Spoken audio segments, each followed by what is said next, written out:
Operation सिंदूर ने सही मायने में ऑपरेशन सिंदूर के माध्यम से भारत ने दुनिया को ये बताया कि बाप तो बाप ही होता है, बाप तो बाप ही होता है।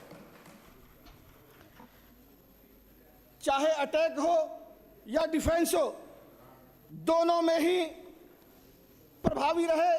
सिर्फ 22 मिनट के समय में 9 आतंकवादी अड्डे ध्वस्त कर दिए जो उनके मुख्यालय थे। बड़े बड़े जैसे मोहब्बत का बहावलपुर में हेडक्वार्टर था, लश्कर तैयबा का मुरीदके में, दोनों को साथ साथ उनके 9 आतंकवादी अड्डे तबाह कर दिए और 11 एयरबेस नेस्तनाबूद कर दिए। चाहे वो रहीम यार खान एयरबेस हो, सरगोदा हो, जकाबाद हो, भुलारी हो, और इसके साथ साथ किराना हिल्स और नूर खान एयरबेस पर जो चोट मारी है भारतीय सेना ने, वो चोट कहां कहां लगी, उसका दर्द कहां कहां हुआ, इसके दुनिया के सभी ताकतवर देशों ने लोहा माना है। और उसका असर, जैसा हमारे प्रधानमंत्री जी ने संसद में कहा, सीधे तौर पर उनकी नाभि पर वो तीर लगा है और उसका असर उनके सरप्रस्त देशों को भी दिल और दिमाग पर हुआ है। अध्यक्ष जी, अभी हमारे एक साथी कह रहे थे कि प्रधानमंत्री जी आकर जवाब क्यों नहीं देते। कुलदीप जी कह रहे थे, अरे भाई रक्षा मंत्री जी, गृह मंत्री जी, प्रधानमंत्री जी ने घंटों आकर के जवाब दिया, पर बहरों को सुनाई नहीं पड़ता है, बहरों को सुनाई नहीं पड़ता है। बार बार कह रहे, अरे प्रधानमंत्री जी ने स्पष्ट रूप से, प्रधानमंत्री जी ने स्पष्ट रूप से, मैं दे रहा हूं, आप सुनो, सुनो, कान खोलकर सुनो। प्रधानमंत्री जी ने सदन में स्पष्ट रूप से कहा है, दुनिया का कोई भी राष्ट्राध्यक्ष ने ऑपरेशन सिंदूर रोकने के लिए बातचीत नहीं की है। अब आपको सुनाई नहीं पड़ रहा, आपको समझ में नहीं आ रहा, भारत के न्यू नॉर्मल समझ में नहीं आ रहे कि भारत अपने तरीके से, अपनी शर्तों पर, अपने समय पर ही जवाब देगा। आतंकवादी हो या उसके सरप्रस्त देश, किसी को छोड़ने वाला नहीं है। वो संजीव जी है नहीं, उन्होंने कहा, गद्दारों की बात कर रहे थे। अरे भैया, आपके ही एक मित्र ने बताया कि देश के गद्दार कौन हैं और किन के तार खालिस्तानियों से जुड़े हुए हैं, वो भी कुमार विश्वास जी ने, आपके साथी ने बताया। आपकी तो आदत बन गई है, आप हर चीज पर विरोध करते हो। कोरोना जैसी वैश्विक महामारी आई तब भी आपने देश के नेतृत्व का मजाक बनाया। आप हर कठिन परिस्थितियों में दुश्मनों के साथ खड़े होकर के पाकिस्तान के स्पोक्स पर्सन का काम करते हो। और अभी बार बार पीओके कर रहे थे। 1971 का जब युद्ध जीता, जब 93,000 सैनिक बंदी बनाए गए थे और जब 15,000 वर्ग किलोमीटर जब भारत के पास जमीन आ गई थी, तब आपकी जो ए टीम बार बार आशीष शू जी कह रहे थे, उन्होंने पीओके तो छोड़ दो, सब कुछ लुटा दिया और सिंधु जल का भी रिवाइव नहीं किया। जबकि भारत के प्रधानमंत्री जी ने इसमें ऑपरेशन सिंदूर का जो पार्ट 2 है, वो सिंधु जल योजना जो अभिशप्त बना भारत के लिए, अनैतिक वो समझौता था, उसको भी रिव्यू करने का काम अगर भारत के प्रधानमंत्री जी ने किया है। सरेआम बाजारों में बम फूटा करते थे। 2003 से और 2014 के बीच की सरकार, जो आपकी ए टीम थी, जिसकी मदद से आप चलते रहे, पहली सरकार बनाई, उसके गृह मंत्री जी लाल चौक जाने के नाम पर उन्होंने ऐसे बयान दिए जिससे देश को शर्म आ जाए।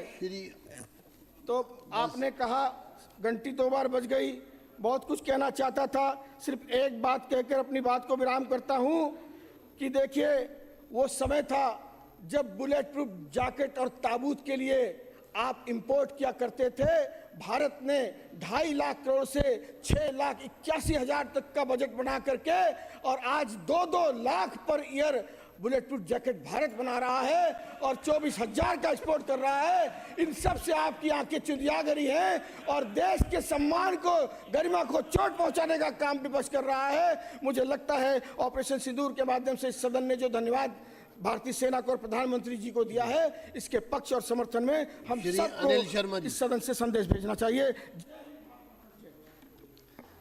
धन्यवाद अध्यक्ष जी, मैं आपका बहुत धन्यवाद करता हूं कि आज इतने महत्वपूर्ण मुद्दे पे आपने मुझे बोलने का अवसर दिया। बहुत ही दुखद घटना जो पहलगांव में घटी, जहां पर लश्कर तैयबा के आतंकवादियों ने धर्म पूछकर 26 हिंदू पर्यटकों की हत्या करी और पूरा देश उसमें एकजुटता के साथ खड़ा था और एकजुटता के साथ वो देश ये चाहता था कि पाकिस्तान को इसका जवाब दिया जाए।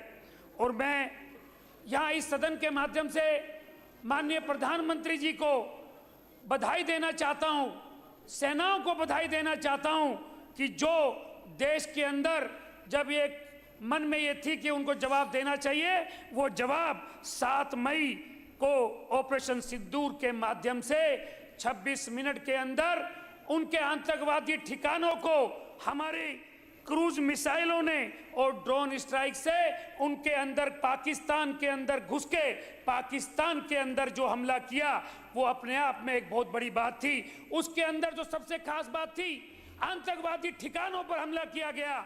कोई वहां के अभी सैन्य ठिकानों की बजाय या खासकर नागरिकों पर हमला नहीं किया, परंतु उसके बाद जब पाकिस्तान ने हमारे गुरुद्वारों पर और मंदिरों पर अटैक किया, तो उसके बाद अगले दिन हमारी मिसाइलों के माध्यम से हमारी सेनाओं ने पाकिस्तान के 11 एयरबेस पर हमला करके उनका 20 से 30% तक एयरबेस को खत्म करने का काम अगर किसी ने किया तो हमारी सेनाओं ने किया। ये बहुत बड़ा काम था जो सेनाओं ने उनके एयरबेस को खत्म किया।